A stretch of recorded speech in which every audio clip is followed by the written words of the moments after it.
Bienvenidos a nuestro quinto episodio de la segunda temporada de Laborcast. En el día de hoy, como siempre, tenemos un gran invitado, también de la casa, amigo de Let's Standy, miembro de Let's Standy. Tenemos al doctor Antonio Quintero, especialista en Derecho Deportivo, socio de ¿tu firma? Laurea Sports. Laurea Sport, lo van a seguir, ya vamos a poner todos los datos abajo para que lo sigan. Fíjense que para hoy tenemos un tema súper interesante que obviamente para todos los expertos o interesados en el mundo del derecho del trabajo y de las relaciones laborales nos parecía apasionante, que tiene que ver con el derecho deportivo. Obviamente conocido en Venezuela, Antonio, como el régimen jurídico especial del trabajador deportivo sometido en subordinación. Ya nos vas a contar sobre eso, pero nos pareció muy pertinente por dos cosas. Uno, venimos de Eurocopa, para los que somos fanáticos del fútbol. Estamos ahorita grabando en época de Olimpiadas París 2024. Y bueno, aquí en Labor Casi, en Labor en general, somos fanáticos del deporte y muy pocos, Antonio, que es lo que nos pareció fabuloso, son expertos, no solo desde el punto de vista formal, que tienen estudios, sino también desde el punto de vista práctico, porque sabemos que tu firma se dedica única y exclusivamente al derecho deportivo. Así que bienvenido, un placer tenerte acá, Antonio. Vale, muchísimas gracias por la invitación. Y sí, fíjate, el derecho al deporte tiene mucho derecho al trabajo, pero es mucho más allá de derecho del trabajo. Ok. Porque tienes derecho sancionatorio o administrativo, tienes derecho, digamos que de organizaciones deportivas, organizativo como tal, y tienes muchísimas otras cosas que pueden darse como tal, relaciones internacionales, diplomacia, etcétera, etcétera, etcétera. Fabuloso. Fíjate que nosotros, los muchachos, por ejemplo, aquí en Labor, Jesús y Simón, que están ahorita cursando el posgrado de Derecho Laboral, una de las materias electivas que tienen es el régimen jurídico especial del trabajador del deporte, ¿no? Entonces siempre se le vincula como en esa parte de Derecho Laboral y lo que nos interesó muchísimo de traerte a ti en el día de hoy es precisamente ahondar, profundizar, darle a entender a la audiencia interesada, bueno, qué es todo lo que puede abarcar. Fíjate que para nosotros nace en el derecho del trabajo y pensamos que se extingue allí, y ya tú nos estás diciendo que no es así. ¿Cómo surge, Antonio, el derecho del deporte, digamos, como autonomía científica o con ese carácter como especializado en el mundo del derecho? Oye, qué buena pregunta. Fíjate, lo primero que hay que decir es que no habría deporte sin derecho. Es importante explicar eso. Es decir, que digamos que el derecho del deporte está desde el nacimiento del deporte. Claro. Si nos ponemos muy filosóficos. ¿Por qué? Porque ¿qué realmente define un deporte? Sus normas. Ok. Tú juegas fútbol o juegas baloncesto dependiendo de lo que está escrito de qué significa el fútbol. ¿Y qué es el fútbol? Sus 17 normas. Claro. ¿Y qué es el baloncesto? Sus normas. ¿Y qué es el béisbol? Sus normas. Si tú cambias esas normas, ya estás jugando otro deporte. Por ejemplo, el caso muy interesante es el del rugby y el fútbol americano. Ok. El rugby nace por un poco de discriminación del fútbol, ¿no?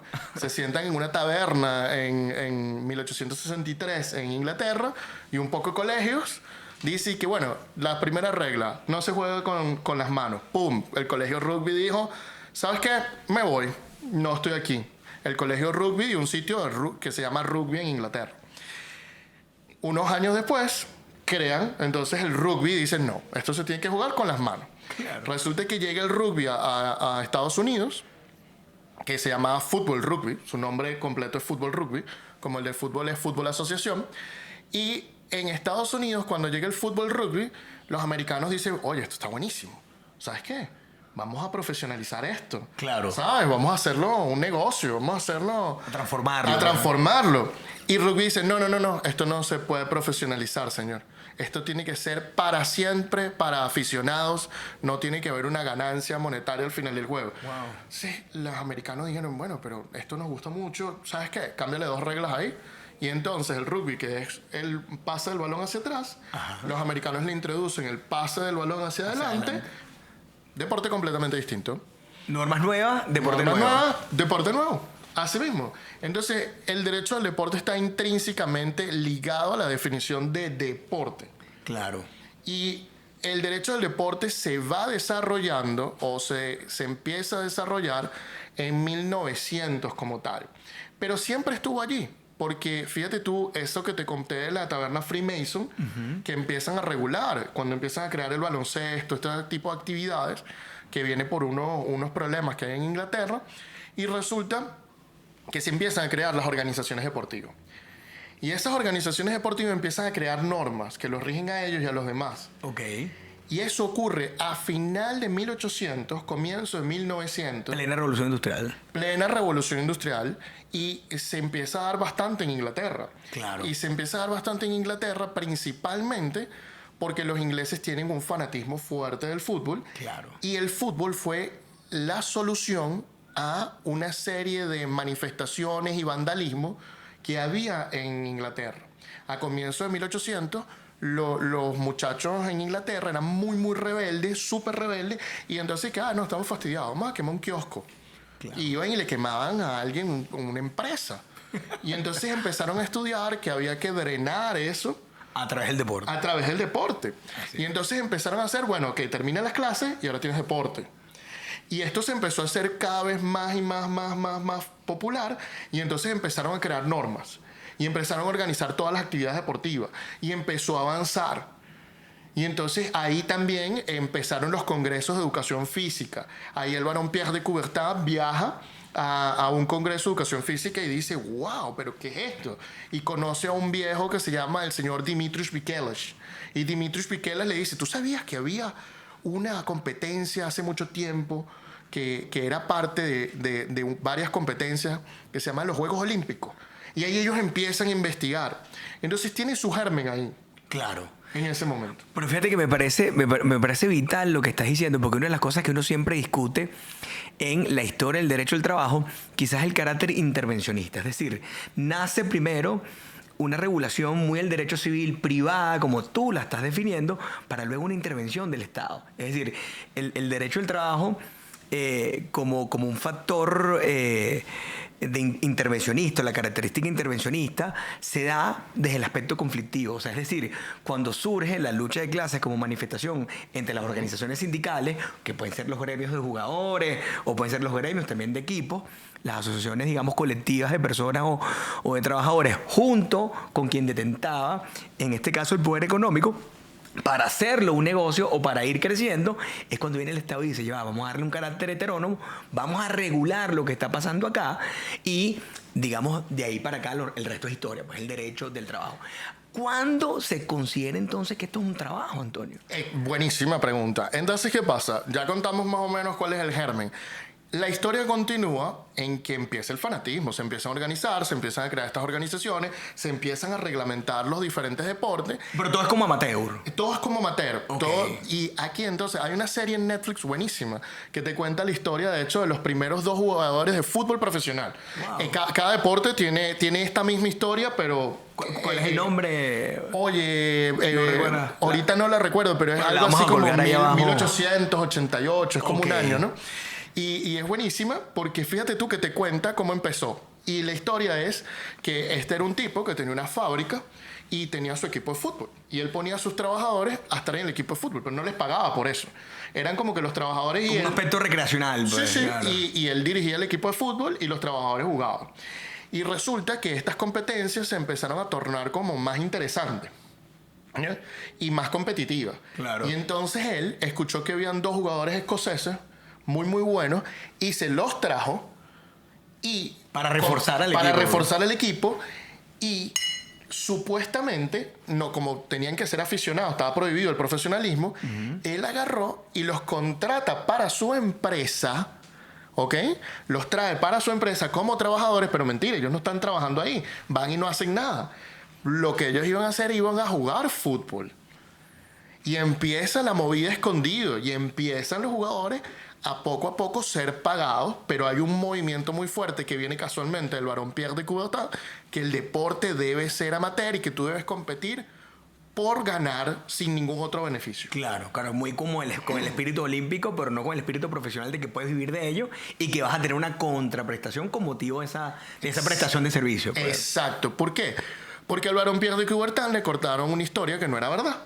Y él se la creía. Hoy con la arqueología y todas las cuestiones sabemos que no era verdad. A él le dijeron, no, los atletas olímpicos, ellos competían por el honor y por la gloria. Y mentira. O sea, un atleta olímpico, para empezar, tenía derecho a no participar en una guerra más nunca. Tú sabes lo que es que en un periodo de guerras, Claro. donde habían guerras a cada rato entre estas ciudades-estado, te dijeron, no, usted es un héroe nuestro que no va a competir más, nunca va a estar en una guerra. Podía tener toda la comida que deseara, no tenía que trabajar por comida, el que ganaba las justas olímpicas. Claro. Que los Juegos Olímpicos eran parte de los Juegos Panhelénicos, es decir, cada ciudad-estado tenía sus juegos. Lo que pasa es que los más famosos fueron los de Olimpia, pues. Y también podía tener todas las mujeres que deseara. O sea, era el cielo, pues. Una gloria. En ese momento. Era la gloria, totalmente. Es lo mismo, sin dinero. Pero hoy un atleta olímpico obtiene muchísimos beneficios. Bueno, Claro. el pasado también. No era solo por ganar. Claro, no era solo ese espíritu soñador, digamos, etéreo, sino había quizás, en el fondo, un interés real. Claro. No ibas a tener que trabajar más nunca. Imagínate tú. Entonces, de ahí parte. Y luego, comenzando el siglo, 1900, el siglo pasado, empieza un poco más la profesionalización, empiezan a contratar todo esto, y ya para 1920, 1915-20, la mayoría de los deportes se empezó a desarrollar los agentes. Pero fíjate, es una disciplina muy nueva, estamos hablando ya del siglo XX. O sea, en el siglo XX es cuando empieza a adquirir su carácter autónomo como ciencia o disciplina jurídica, y entonces, bueno, empieza a regularse por lo que me estás diciendo. Pero hace nada, o sea, hace 100 años. Comparado con el resto del derecho, que tiene Es más de Roma. 4.000 años, Exacto. 3.000 años, El derecho romano, pues. es nuevecito. Y no solo eso, entonces va avanzando y vamos avanzando en varios rubros. Entonces, primero, en organización deportiva. Ok. Por ejemplo, una de las preguntas que se hacían las federaciones nacionales es, ¿qué es un país? Tiene que haber una federación en cada país. Bueno, Claro. ¿qué consideramos un país y qué no? Claro. Y fíjate que hoy ya eso no se debate porque el Reino Unido es un país, pero tienen 4 federaciones de fútbol. Así es. Entonces, es como no es una federación, un país. Y después surgieron otros debates, además de organizativos. Surgieron los debates de, las trampas en el deporte. Todo lo que es dopaje, amaños de partido, todo este tipo de cosas. Claro. Y hasta el dopaje se viene a zanjar en el año 99. O sea, hace nada, es algo Pero, novísimo. pero se empezó a regular en 1900. ¿Y cómo era el dopaje de esa época, Antonio? Ajá, café, cocaína y alcohol eran algunos dopajes que se encontraban. Era una cosa. En cambio, hoy en día nadie se dopa con ninguna de esas sustancias. Eso no es una sustancia que realmente ayuda. A mejorar el desempeño. Es una sustancia prohibida, es antiética, Indudablemente. pero si te vas a dopar, vas y utilizas hormonas, vas y utilizas otra serie de cuestiones, EPO, otras cosas. Claro. Utilizas cosas sofisticadas. No utilizas cafeína como tal. O sea, Claro. no te tomas un Red Bull para ser mejor y hacer 100 goles, ¿no? Sí, Claro. exactamente. No te tomas este tipo de bebida. Claro. Y así. Entonces va avanzando, y conforme también va avanzando la profesionalización, que empieza a permitirse ya en los años 60 es como más normalizada. Ok. Y entonces ahí empiezan, pero entonces empieza la historia que tú cuentas. Y aquí es donde se pone bien interesante, porque sale exactamente lo que tú acabas de contar del derecho laboral, llega esa misma historia al deporte, donde los clubes empiezan a decir, bueno, no, pero entonces el jugador es mío para siempre, es mi mercancía. Y empieza una lucha del deportista a demostrar, espérate, yo no soy tu mercancía, yo soy un ser humano. Claro. No puedo ser objeto, porque sería un objeto ilícito, claro. Totalmente. Claro. Entonces empieza esa lucha que en los diferentes deportes se fue zanjando en momentos distintos. En Estados Unidos, en béisbol, tenemos el caso Curt Flood. Curt Flood, básicamente, un atleta que quería salir, demandó a la liga, y cuando demanda a la liga, lo que ocurre es que le dicen que no se puede tocar los reglamentos de la liga, porque en Estados Unidos el derecho del deporte es antimonopólico. Es decir, se lleva mucho a través de las normas antimonopólicas. Claro. Y entonces él dice, mira, esta organización, este oligopolio de equipos de béisbol, no me dejan jugar. ¿Ok? No me dejan cambiarme de un equipo a otro equipo. Y ahí empieza una lucha que termina en el 96 con una ley que se llama la ley Curt Flood, porque en ese momento dijeron, mira, ¿sabes qué es lo que sucede aquí? Que nosotros no podemos revisar el béisbol, porque las leyes antimonopólicas solo aplican a nivel federal, es decir, a nivel nacional de Estados Unidos, y no a nivel de un estado. Y el béisbol, desde hace varias decisiones atrás, precedentes vinculantes, básicamente es una actividad que solo se desarrolla en un estado. Entonces, técnicamente, esta ley no le aplica a eso. Entonces, técnicamente no te puedes cambiar. Entonces, en el año 96, con Bill Clinton, es que sale una ley que empieza a permitir las cuestiones. Por la misma fecha, en el año 95, ocurre el caso Bosman y se decide el caso Bosman, donde en Europa dicen, discúlpame, señor Club, usted no le puede restringir a un europeo su libre movimiento de trabajo, por lo que, y la norma donde usted dice que si usted registra un jugador con usted y va a ser siempre para usted, no es legal bajo el derecho europeo. Claro. Y tiene que cambiar sus normas. Y entonces ordenan a la FIFA cambiar sus normas. Ahí es donde empieza ese intervencionismo del Estado. Claro, intervencionismo del Estado y toda la teoría general del contrato de trabajo, donde los elementos de prestación personal en forma subordinada, recibiendo una contraprestación, que tienes un horario, una jornada. Es decir, empieza de alguna forma toda la teoría general del derecho del trabajo a imbuir el derecho del deporte, claro, con un objeto mucho más complejo aún, porque estamos hablando que yo te vendo mi fuerza de trabajo, sí, pero en este caso pareciera que la faena, el oficio, o sea, lo que está sometido un deportista profesional, desde mi humilde opinión, merece una regulación como mucho más especialísima. Estamos hablando de jugadores que a los 13, 14 años son de alguna manera profesionalizados, porque entiendo que la profesionalización en el deporte tiene una edad diferente a la mayoría de edad, ¿no? No, depende de cada deporte. Por ejemplo, en fútbol la norma te dice que eres profesional siempre que ganes más dinero del que gastas practicando la actividad. Imagínate tú. O sea, tiene que ver... Puede ser a los 14 años, a los 13 años. Sí, lo que pasa es que todo depende en la edad que tú puedes firmar tu primer contrato profesional, dependiendo de la legislación de tu país. ¿Y esa vaina no puede ser explotación temprana, Antonio? Sí, también. De hecho, yo lo he pensado mucho y de hecho por eso están prohibidos los fichajes de menores de 18 años. Todo empezó con una película donde, fíjate tú, que las transferencias internacionales, los menores de 18 años están prohibidas porque básicamente se está traficando mucho con niños. Entonces hay tráfico de personas.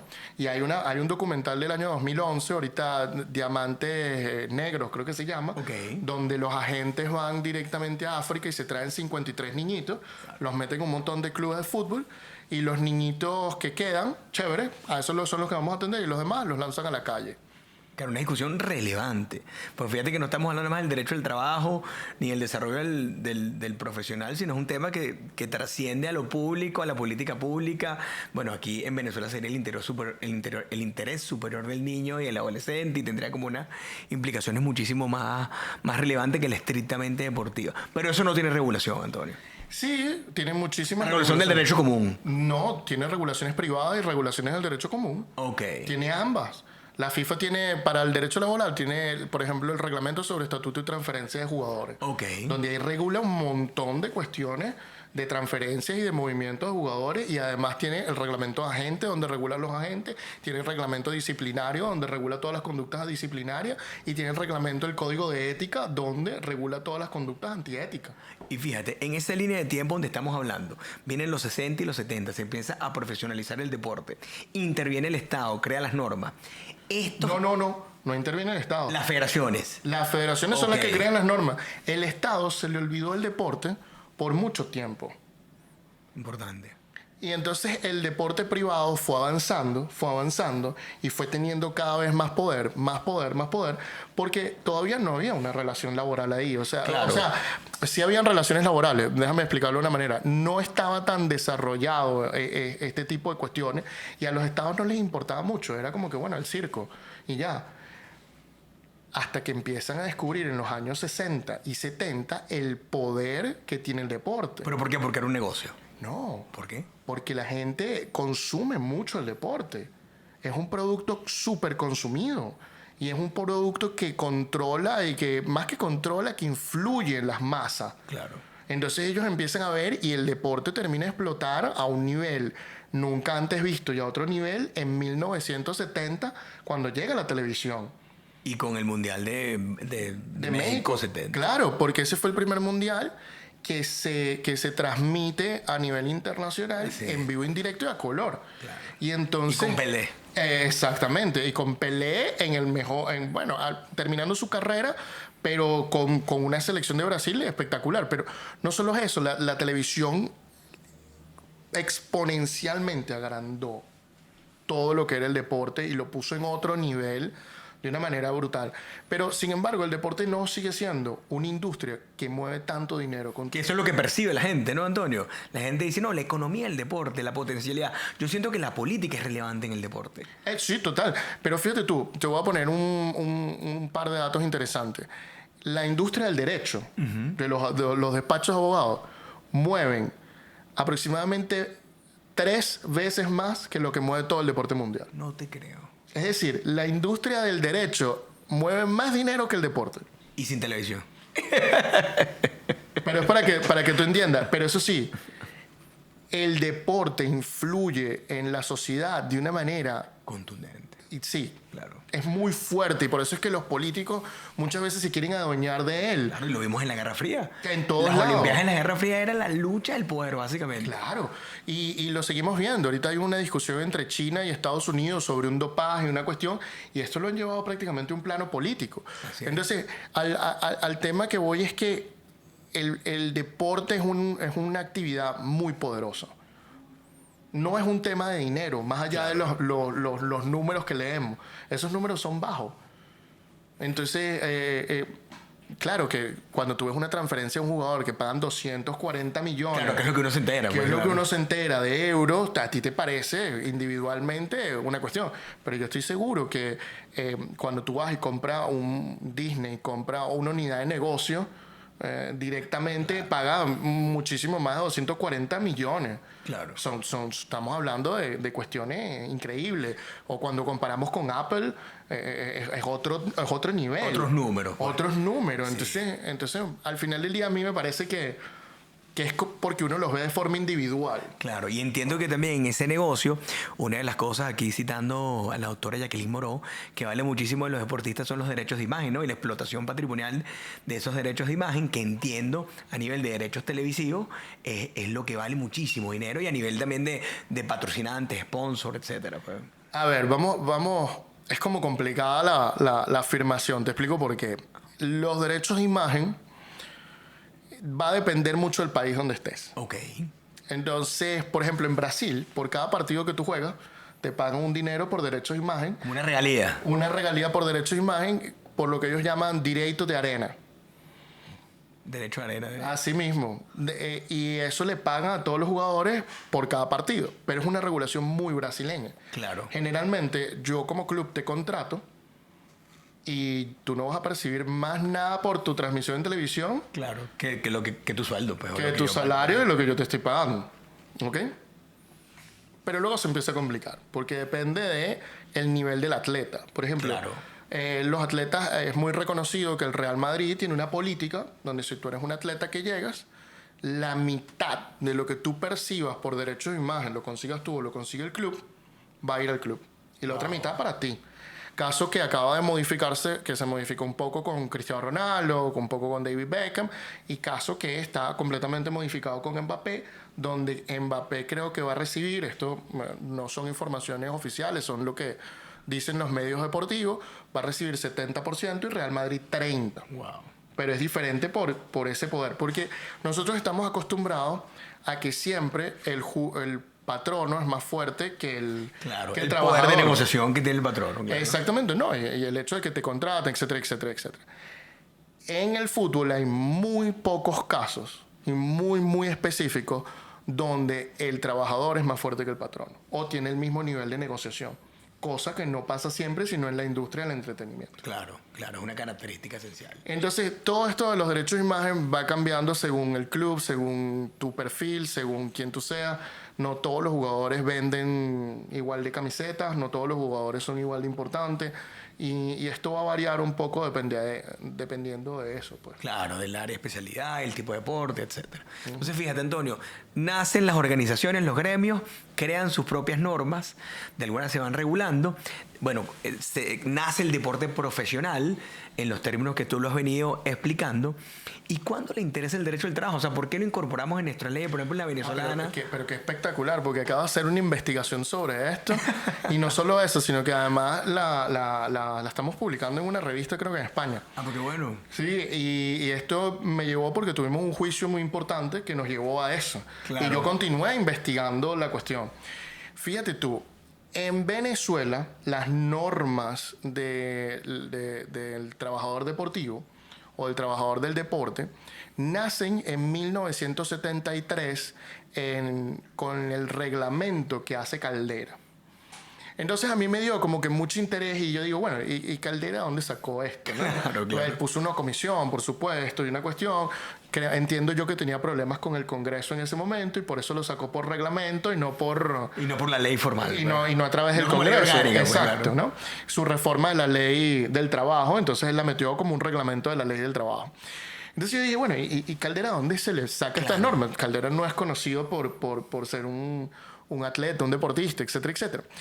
Y entonces empiezo a ver que recientemente, en el 68, hubo una serie de congresos en México deportivos, porque venían los Juegos Olímpicos, venía el Mundial de Fútbol, venían un montón de cosas, y se hicieron unos congresos donde se debatió específicamente en Latinoamérica y donde hubo enviados de Estados Unidos, Canadá, etcétera, etcétera.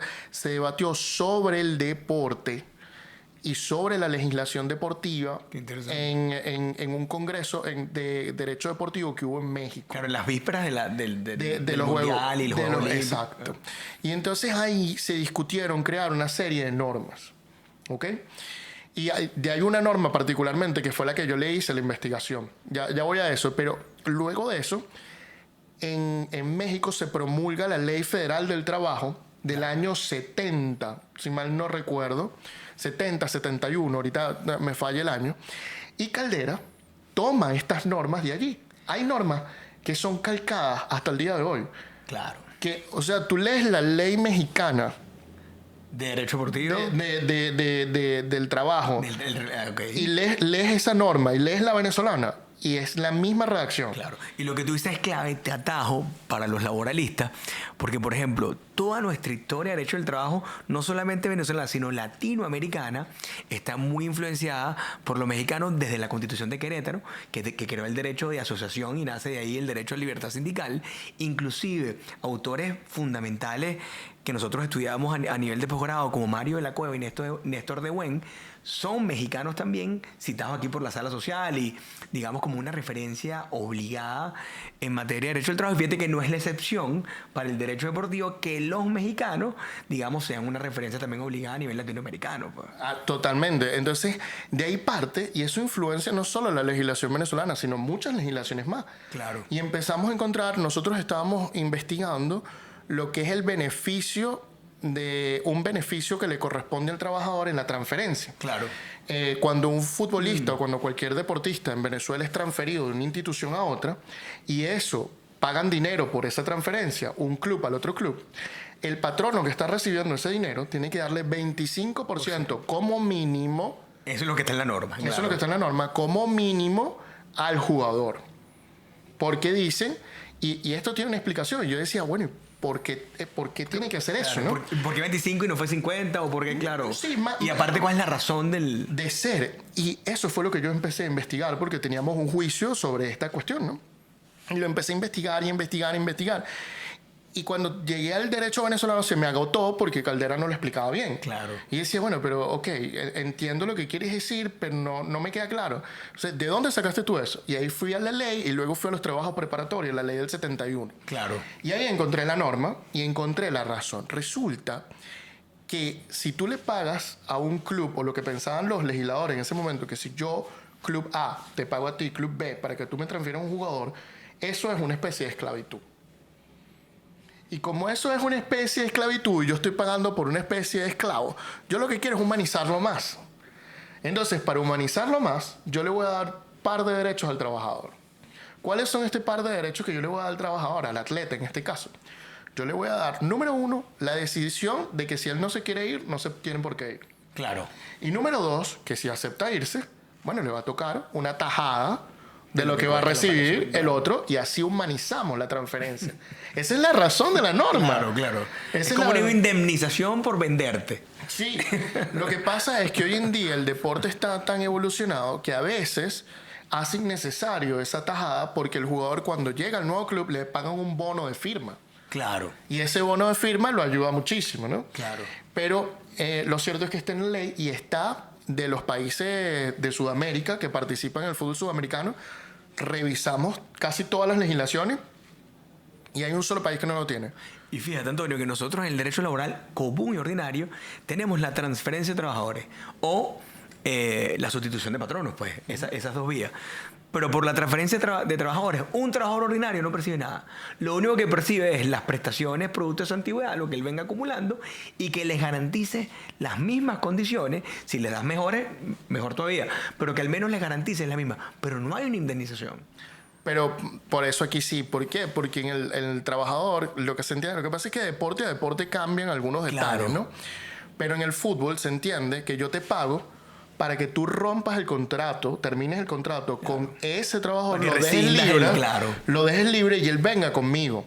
Entonces, normalmente, para ti te pago el precio de transferencia, o lo que es conocido como precio de transferencia, al jugador le pago el bono de firma. Claro. Lo que pasa es que las legislaciones han previsto estos porcentajes para cuando no hay bono de firma, que en muchos casos no lo hay. Entonces, ¿qué sucede? Que el trabajador entonces se lleva su tajada. Y esto está en todas las legislaciones de Sudamérica, menos en Brasil. Imagínate tú. Pero entonces desde el 70 tenemos nosotros ese régimen especial, Antonio. 73. 73 y ha sido reiterado en cada una de las modificaciones que ha tenido la Ley Orgánica del Trabajo. La última en el 2012 tenemos el régimen especial también. Suficiente, insuficiente, muchas oportunidades de mejora. ¿Cómo lo ves tú, Antonio? Es insuficiente, pero ¿qué sucede aquí? Bueno, yo creo que todo es insuficiente frente a toda esta situación, pero independientemente de eso, se ha prometido en ese régimen que se va a crear la ley del deporte profesional. Ok. Y se prometió en 2011 en la ley del deporte y se prometió en 2012 en la ley del trabajo. Claro, que dice, habrá un régimen especial que regulará que exactamente. Ambas leyes prometieron esa ley. O sea, que hay una deuda histórica allí. Y esa ley debió haber sido promulgada corto tiempo después de la promulgación de ambas leyes y no ocurrió. Y hay muchísimas cosas que hay que regular, te las digo. Tienes que empezar por regular los agentes, que hay mucha gente abusando de futbolistas y de deportistas en Venezuela, pero a unos niveles que ni te imaginas. Bueno, agarren datos, el regulador.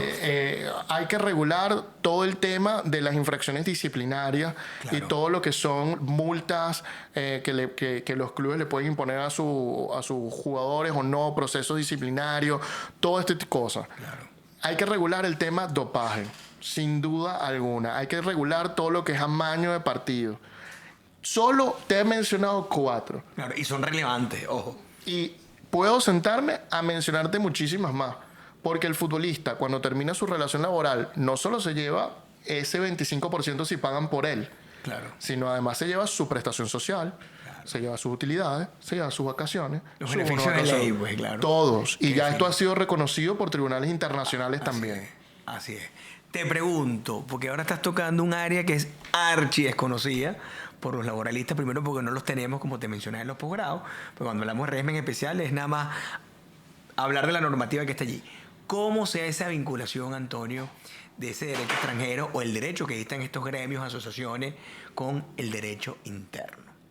Sí, esta es una pregunta muy popular. Es todo un rompecabezas, totalmente. Yo te voy a explicar cómo funciona la cosa. Entonces, tenemos que las organizaciones deportivas, muchas veces internacionales, están ubicadas en otro país.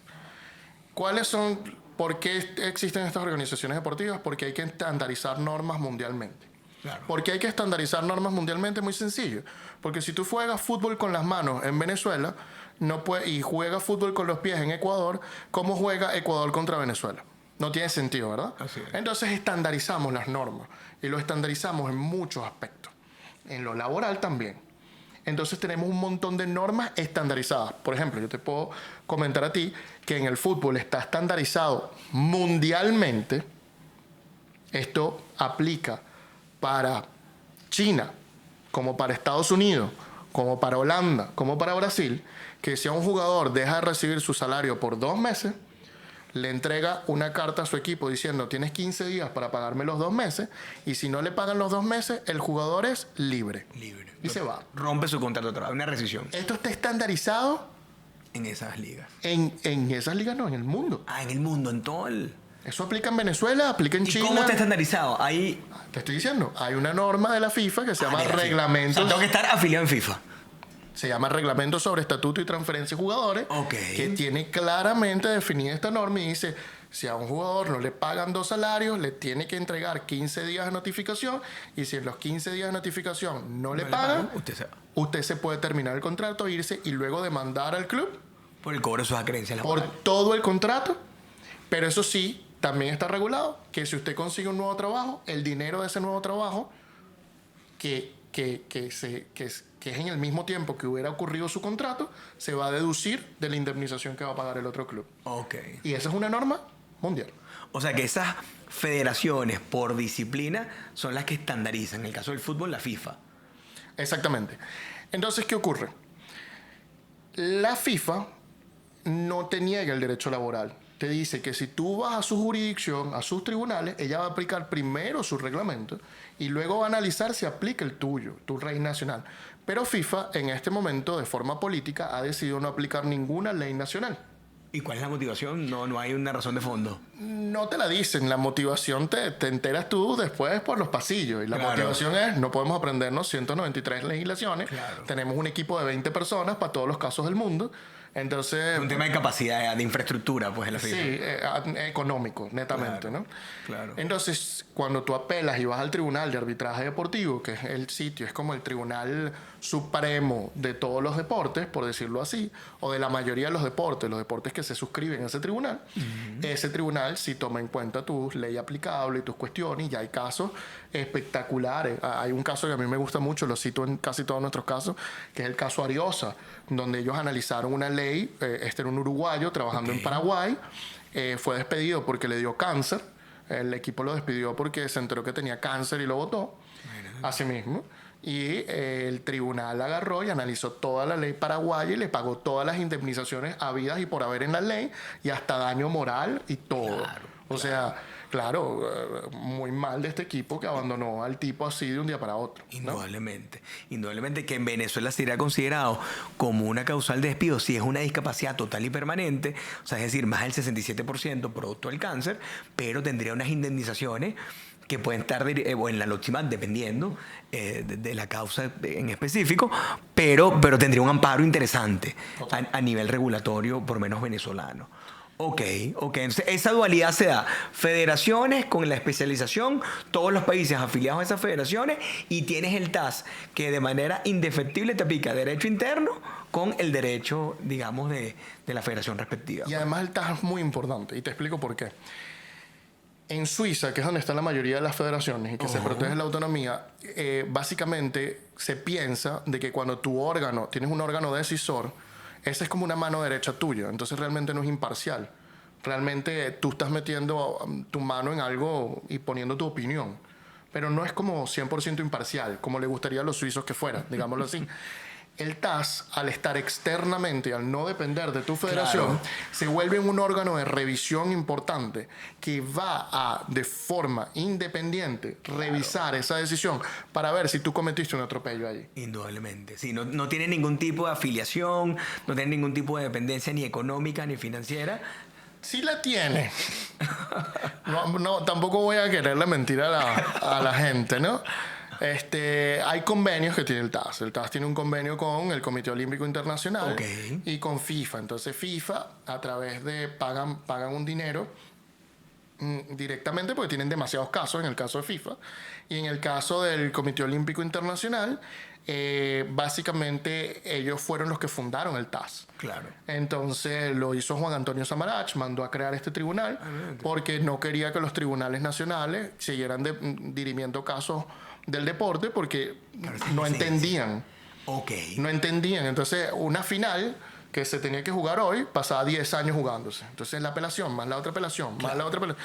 Y entonces se establecieron una serie de principios, como por ejemplo las decisiones de juego no se revisan a menos que haya habido un amaño o hayan sido contrarias a las normas de una manera muy particular. La integridad de la competición es una de las cosas más importantes. Las sanciones y su proporcionalidad tienen un análisis particular en el deporte.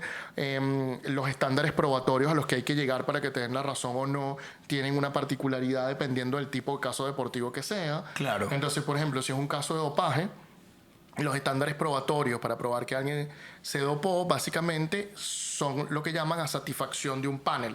Claro. Que es más abajo que la duda razonable, pero está por encima de la mera situación de las probabilidades. Básicamente, no necesitas tantas pruebas como en un caso penal, pero tampoco pueden ser tan pocas pruebas como en un caso civil. Claro, es como una categoría intermedia. Es una categoría intermedia que se creó, oye, es muy del deporte, pues esto no existe, no es el mero balance de las probabilidades. No es blanco y negro. Pues. Exacto, es como un poco más gris. Entonces, empiezas a ver que hay cosas muy particulares. Especiales.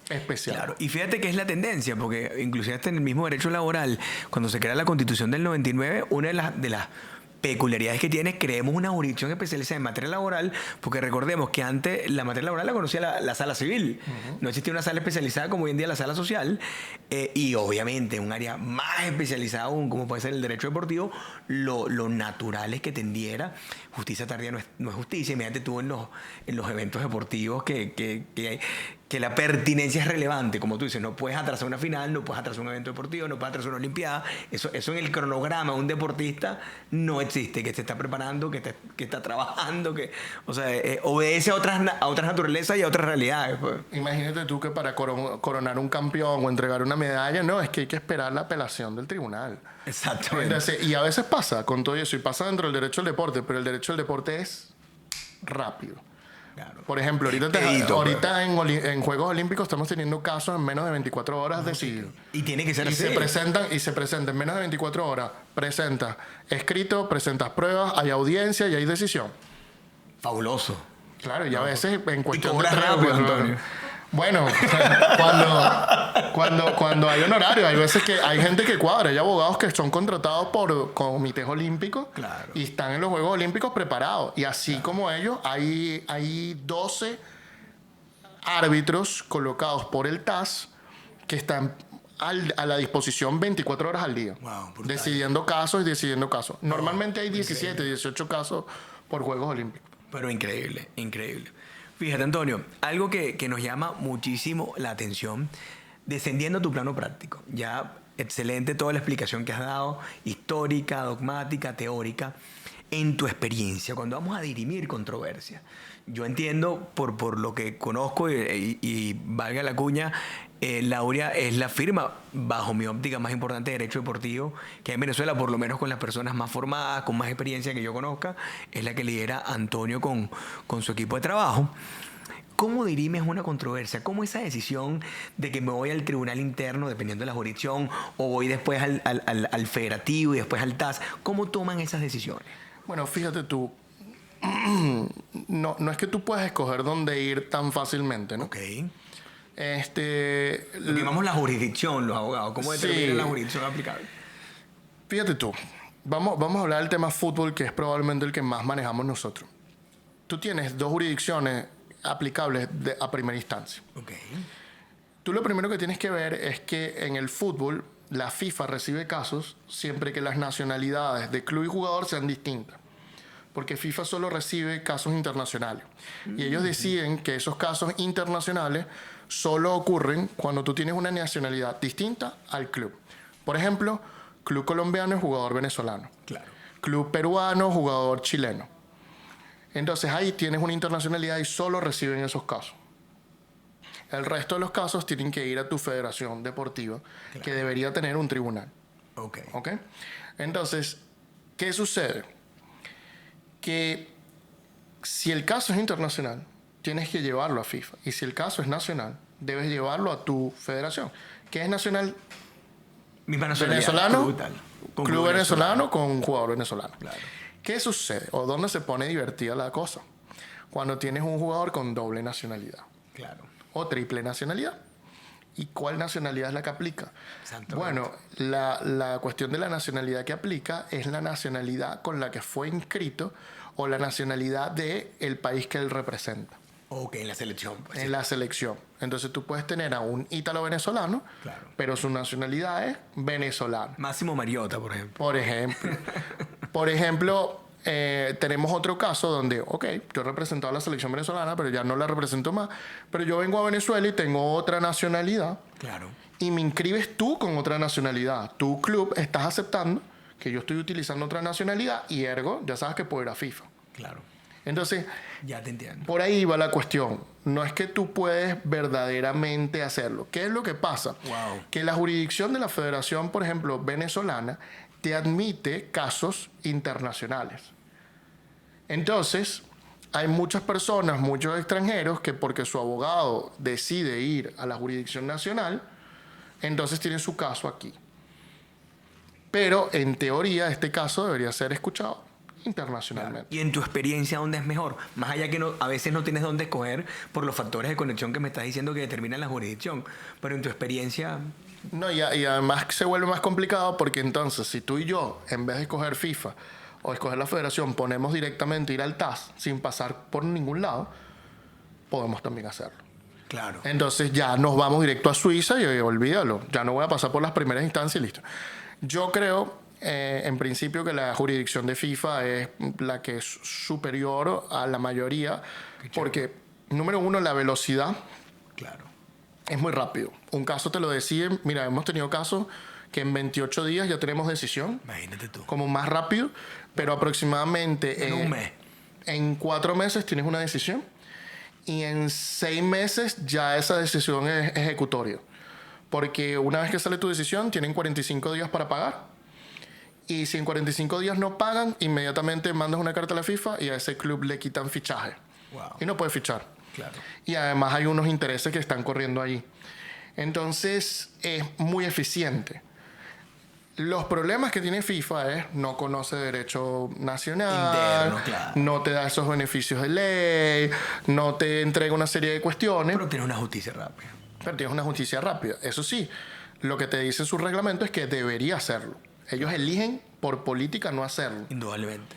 Sus reglamentos además son, antes era como que obligatorio hacerlo y hoy en día no es obligatorio. Cambiaron porque no lo estaban haciendo. Claro. Pero el mejor es ese porque es rápido, es expedito, va al punto y te entregan a veces una decisión sin motivación para que sea más rápido. Claro. Y te dicen, ¿usted quiere la motivación? Pídala y en 10 días se la damos. Si no la quieren y todos están de acuerdo, chévere. Esto se queda así. Imagínate tú. Y va a millón. Entonces tú a veces te dicen, no, te dieron tanto, tanto, tanto y no tienes ni idea por qué. Pero eso sí, tu castigo, si pides la motivación y los haces trabajar más, es que los 45 días van a correr desde que te entregan la motivación. Claro, claro. No desde el día que salió la decisión. Entonces tú dices, ¿lo quiero muy rápido o no?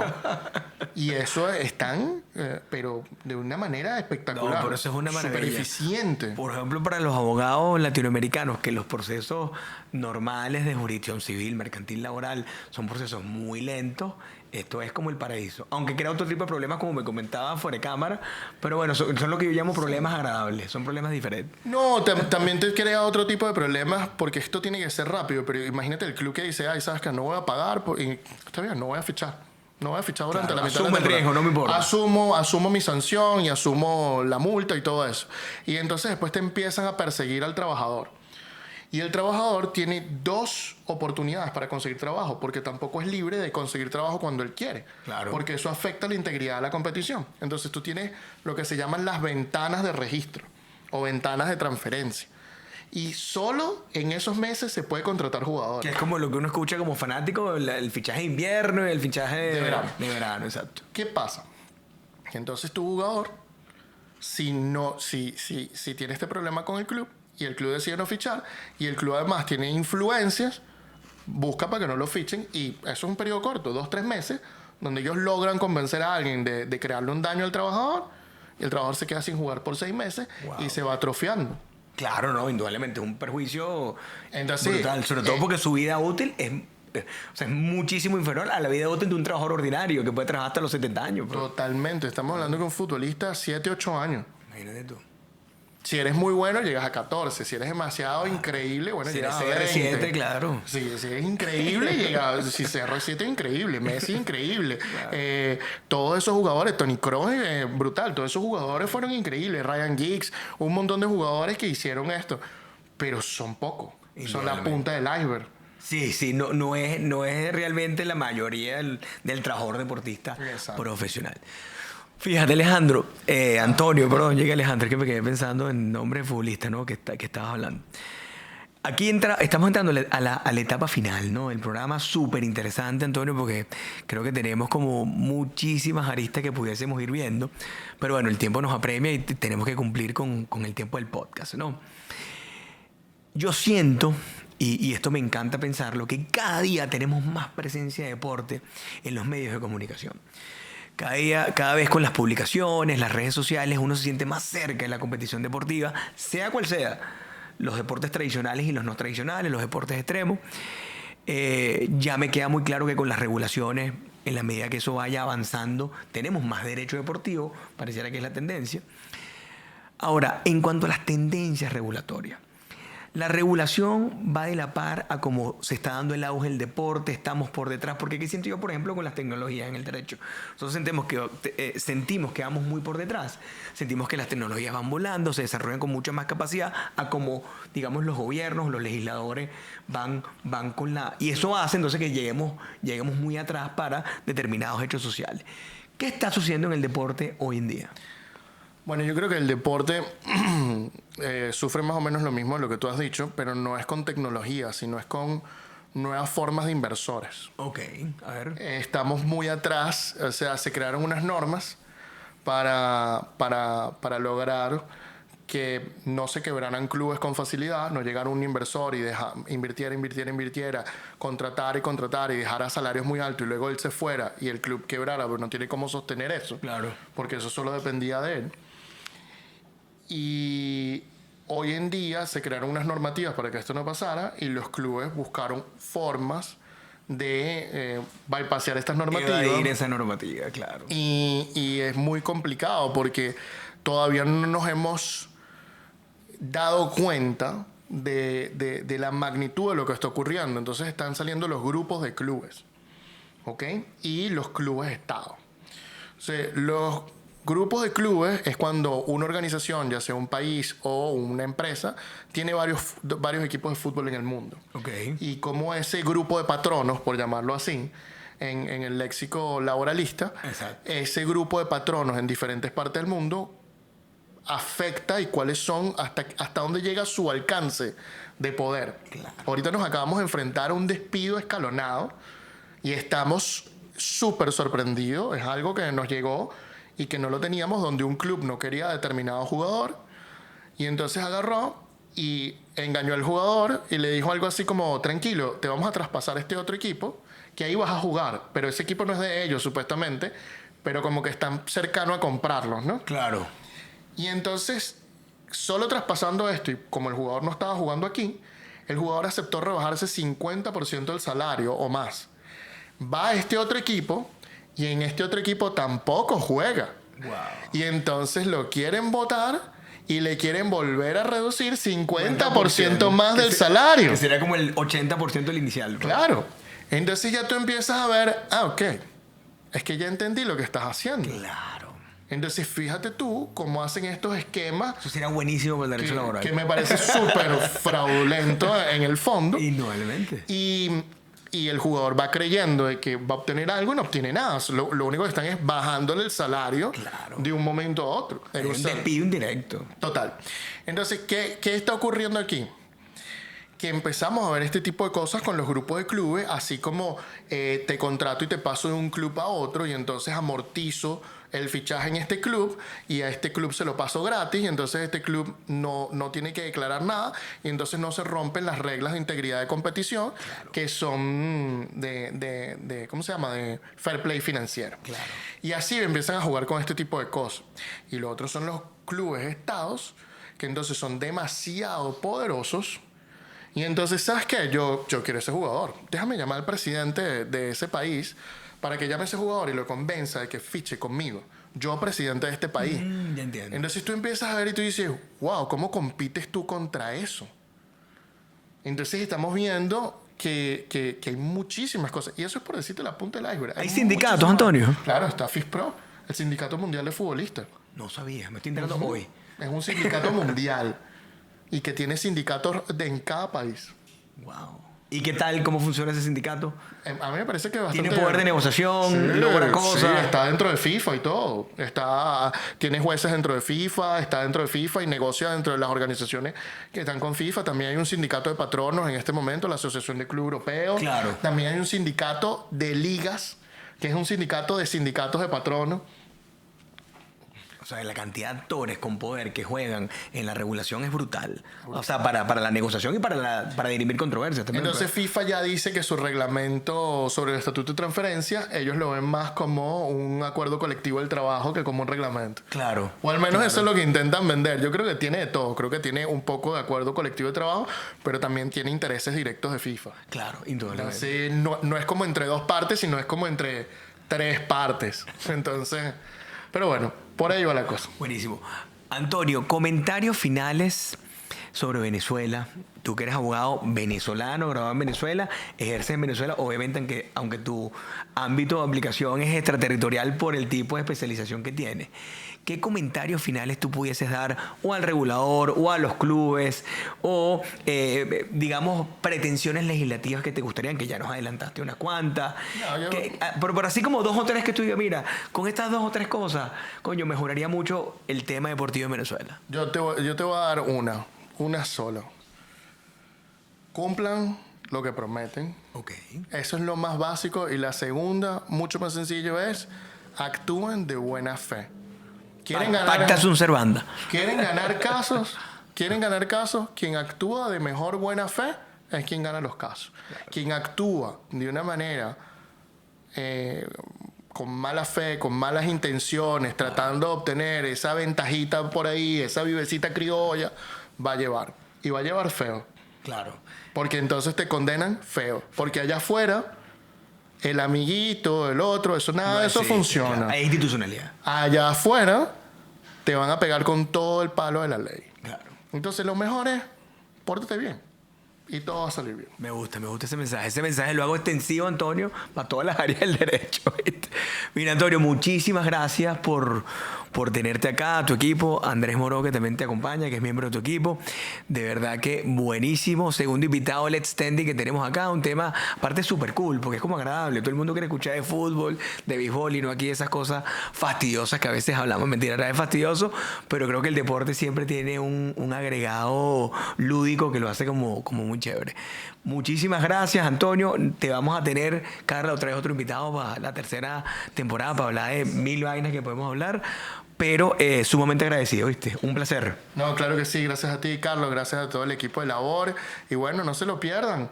No se pierdan este y otros episodios. Muchas gracias. Gracias.